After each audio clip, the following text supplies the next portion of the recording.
Well दोस्तों, आज का ये वीडियो स्पेशली इंडसइंड बैंक के ऊपर होने वाला है। तो यहाँ पे आप देख सकते हैं इंडसइंड बैंक से भाई साहब 2 लाख रुपए का हमारा लोन अप्रूव्ड हुआ है। यहाँ पे हम चाहें तो मिनिमम 30,000 से लेके 2 लाख रुपए तक का लोन अप्लाई कर सकते हैं। और भाई साहब आज के टाइम में आप मार्केट में जो 30%, 40%, 50% तक इंटरेस्ट रेट पे कर रहे हो ना, यहाँ पे आप देख सकते हो कि बैंक से हमें 16.50 के हिसाब से रेट ऑफ इंटरेस्ट पे और पूरे 48 महीनों के लिए लोन अप्रूव्ड होकर मिल चुका है। अब दोस्तों यहाँ पे ना मुझे ये समझ में नहीं आता कि जब भाई साहब आज के टाइम में बैंक आपको घर बैठे इंस्टेंट पर्सनल लोन का ऑप्शन दे रहा है, तो आप मार्केट में लोन एप्लीकेशंस के चक्कर में पड़ते ही क्यों हो। अब देखो, इस वीडियो के अंदर मैं आपको इंडसइंड बैंक से कैसे आपका लोन अप्लाई होगा, कैसे आपका लोन का पैसा आपके बैंक में आएगा, मतलब कि पूरा प्रोसेस आपको इस वीडियो के अंदर बताने वाले हैं। और अगर आपको लगता होगा ना कि आपको यहाँ पे सैलरी स्लिप, आईटीआर वगैरह फलाना ढिमकाना अपलोड करके तब जाके इंडसइंड बैंक आपको लोन ऑफर करेगा ना, तो भाई साहब अभी के टाइम में ना आप गलत ट्रैक पे हो। क्योंकि देखो यहाँ पे ना बस आपको अपना आधार केवाईसी कंप्लीट करना होता है। तो दोस्तों यहाँ पे ना आपके आधार केवाईसी के बिहाफ पे इंडसइंड बैंक आपको लोन ऑफर करता है। और एक बात ध्यान देने वाली क्या बात है दोस्तों, ऐसा नहीं है कि इंडसइंड बैंक में आज के टाइम में लोग लोन अप्लाई नहीं करते। बहुत सारे लोग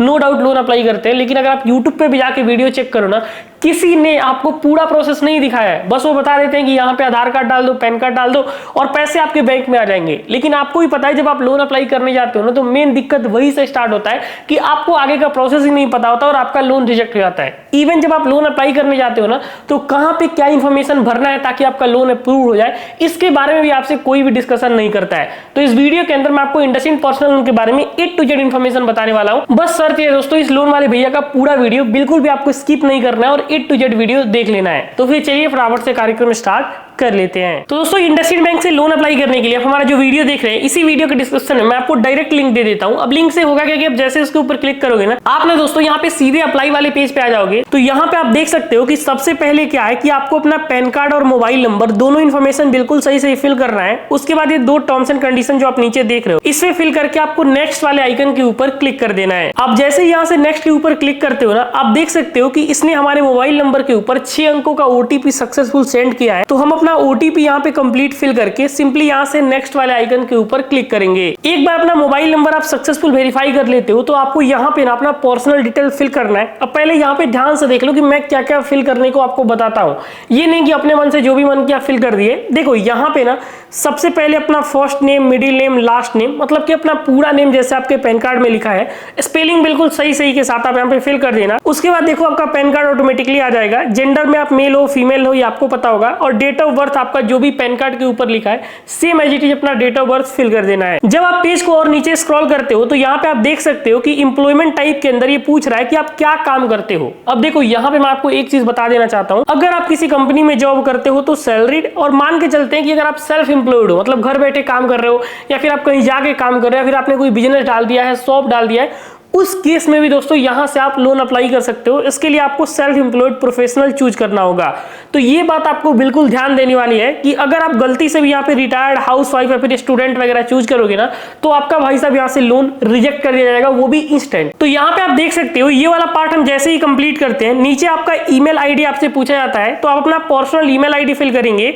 उसी प्रकार से करंट पिन कोड, मतलब आपका जो भी जहां पे भी आप रह रहे हो वहां का एरिया पिन कोड, और नेट मंथली इनकम के अंदर आपका महीने का कितना इनकम है वो बताना होता है। अब देखो इस बैंक से लोन अप्लाई करने का ना मिनिमम जो आपका मंथली इनकम होना चाहिए वो 25,000 के आसपास होना चाहिए। तो यहाँ पे हम 25,000 से लेके 50,000 का अमाउंट डाल देते हैं। उसके बाद दोस्तों आप देख सकते हैं कि सारा स्टेप्स हमने लगभग कंप्लीट कर लिया है। और यहाँ पे पूछ रहा है कि क्या आपको इंडसइंड बैंक के किसी एग्जीक्यूटिव ने इस लोन अप्लाई करते टाइम हेल्प किया है, तो यहाँ पे आप नो कर देना। और उसके बाद डायरेक्टली यहाँ से नेक्स्ट वाले आइकन के ऊपर आप क्लिक कर दोगे। एक बार आप नेक्स्ट के ऊपर क्लिक करते हो, अगली स्टेप में बेसिकली आपके सामने ये वाला इंटरफेस खुलता है। अब इसमें आपसे पूछा जाता है कि आपको कितना लोन अप्लाई करना है। अब देखिए दोस्तों, इंडसइंड बैंक आपको इंस्टेंट पर्सनल लोन के अंदर 30,000 रुपए मिनिमम से लेके 5 लाख रुपए तक का अमाउंट ऑफर करता है। अब इसमें आपको कितना पैसा चाहिए आपको पता होगा, और आप ये पैसा कितने महीनों के लिए ले सकते हो। 12 महीनों मिनिमम है और यहाँ पे 48 मंथ्स मैक्सिमम है। तो आप जितने महीने के अंदर पैसे वापस करोगे और जितना अमाउंट लेना चाहते हो आप वो डाल के यहाँ से नेक्स्ट करते हो। तो अगले स्टेप के अंदर बस आपको अपना लोन का केवाईसी कंप्लीट करना होता है, जिसके लिए आपका पूरा आधार कार्ड का नंबर पूछा जाता है। अपना आधार कार्ड का नंबर फिल करके आप टर्म्स एंड कंडीशन पे एक्सेप्ट करोगे, तो यहाँ पे आपके आधार कार्ड के रजिस्टर्ड नंबर पे बेसिकली 6 अंकों का ओटीपी भेजा जाता है। आपको अपना OTP फिल करके नेक्स्ट कर देना है। और नेक्स्ट करने के बाद यहाँ पे आप देख सकते हैं कि ये जो हमारे आधार कार्ड में एड्रेस है, इसने हमारा पूरा एड्रेस ऑटोमेटिकली डिटेक्ट कर लिया है। अब अगर अपने आधार एड्रेस पे आप रहते हो तो आप यस कर सकते हो।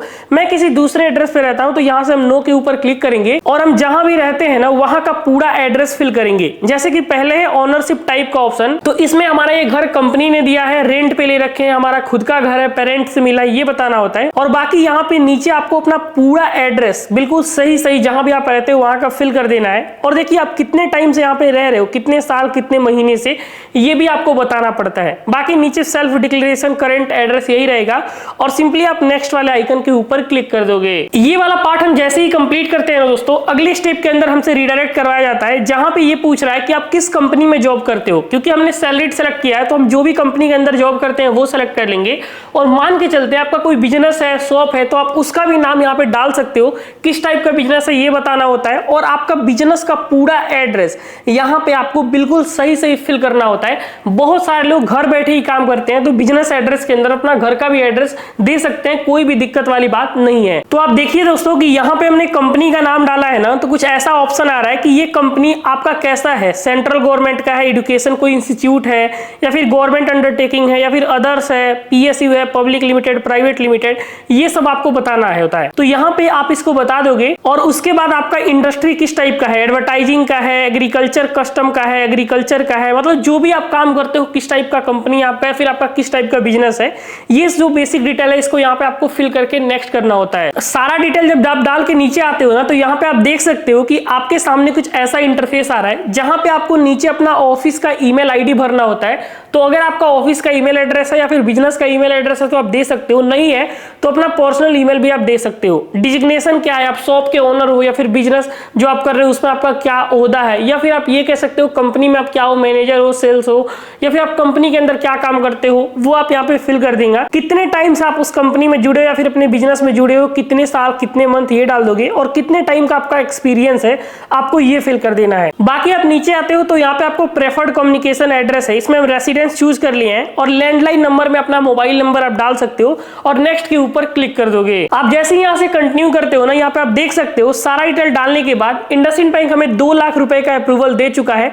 यहाँ से हम 2 लाख रुपए तक का लोन बिल्कुल इजिली अप्लाई कर सकते हैं। यहाँ पे एग्जांपल के लिए मैं आपको 1 लाख रुपए का अमाउंट डालता हूं और इस पैसे को अगर हम 48 मंथ्स के अंदर वापस करते हैं तो इसमें हमारा 16.50 का रेट ऑफ इंटरेस्ट लगाया जा रहा है और हमारा 4,920 रुपए का मंथली EMI कटेगा, जिसको यहाँ से हम वापस करेंगे। अगर मैं आपको इस लोन का चार्जेस के बारे में भी बताऊं तो यहाँ पे आप देख सकते हो 1 लाख रुपए के अमाउंट पे मात्र आपसे 2,000 रुपए का प्रोसेसिंग फी इंडसइंड बैंक ले रहा है और बाकी 250 रुपए स्टाम्प ड्यूटी और 360 रुपए GST लग रहा है। इसलिए मैं कहता हूं दोस्तों, बैंक से लोन अप्लाई करना आज के टाइम में बहुत ही सेफ है और इसमें आपका उल्टा फायदा ही है। क्योंकि देखो ना, अगर आप 1 लाख रुपए किसी कंपनी से अप्लाई करते हो ना तो आपका ऐसे ही 8-9 हजार के आसपास कट जाता है। यहाँ पे ऐसा कुछ नहीं है। फाइनल आपके बैंक में जो पैसे जाएंगे 95,754 रुपए जाएंगे। आप टर्म्स एंड कंडीशन पे क्लिक करके एक्सेप्ट एंड प्रोसीड के ऊपर क्लिक कर देना। तो अगले स्टेप के अंदर दोस्तों आप देख सकते हैं कि ये जो लोन का पैसा है वो आपको किस बैंक अकाउंट के अंदर चाहिए, उस बैंक का नाम डालना होता है, अकाउंट नंबर, दोबारा से अकाउंट नंबर और IFSC कोड। जब अपना IFSC कोड आप डालेंगे ना तो ब्रांच का नाम ऑटोमेटिकली डिटेक्ट कर लिया जाएगा। बस यहाँ से आपको प्रोसीड कर देना है और आप जैसे ही प्रोसीड करते हो ना, बस आपका सारा पार्ट समझो कि यहाँ पे कंप्लीट हो चुका है। बस आपके सामने एक ई मैंडेट का पेज खुल जाता है कि जो आप बैंक यहाँ पे लोन लेने के लिए दे रहे हो उससे आपका EMI भी ऑटोमेटिकली कट हो जाए। तो अगर आपके पास इंडसइंड बैंक है तो ये वाला झोला आपको नहीं पालना है, ऑटोमेटिक आपका सारा काम हो जाएगा और मुश्किल से मुश्किल 1 घंटे के अंदर लोन का पैसा आपके बैंक में आ जाएगा। अगर मान के चलते हैं कि आपका इंडसइंड बैंक में खाता नहीं है, तब आपने जो बैंक अकाउंट दिया है ना उस बैंक का ATM कार्ड या फिर यहाँ पे नेट बैंकिंग के थ्रू ई मैंडेट करना होता है। अब जैसे ही आप आगे बढ़ते हो, आप जो बैंक दिए उसका ATM कार्ड का नंबर पूछा जाता है, आप नंबर डाल दोगे, बैंक से आपको एक OTP आ जाएगा और ऑटोमेटिक आपका लिंक हो जाएगा। जब आपका EMI कटने वाला होता है आपको बकायदा मैसेज और ईमेल दोनों इंडसइंड बैंक की तरफ से आ जाता है। अपने अकाउंट में आप सफिशिएंट बैलेंस मेंटेन करके रखोगे, ऑटोमेटिक आपका EMI भी कट हो जाता है। तो ये होता है कंप्लीट प्रोसेस इंडसइंड बैंक से लोन अप्लाई करने का। हमें उम्मीद है कि हमारा ये वीडियो आपको बहुत ही पसंद आया होगा। अभी भी कोई डाउट कंफ्यूजन बचता है भाई साहब लोन वाले भैया के इस वीडियो के कमेंट के नीचे बिल्कुल आप पूछ लीजिएगा। जो भी आपको डाउट है ना, मैं आपका सारा डाउट यहीं पे क्लियर कर देने वाला हूं। मिलते रहेंगे सही कंटेंट के साथ। अगर आपको हमारा कंटेंट पसंद आता है तो भाई साहब बिना सब्सक्राइब किए मत जाना। उम्मीद है हम आपको ऐसे ही कंटेंट प्रोवाइड करते रहेंगे। मिलते हैं किसी इंटरेस्टिंग कंटेंट के साथ, तब तक के लिए अपना ख्याल रखिए। Take care, have a good day.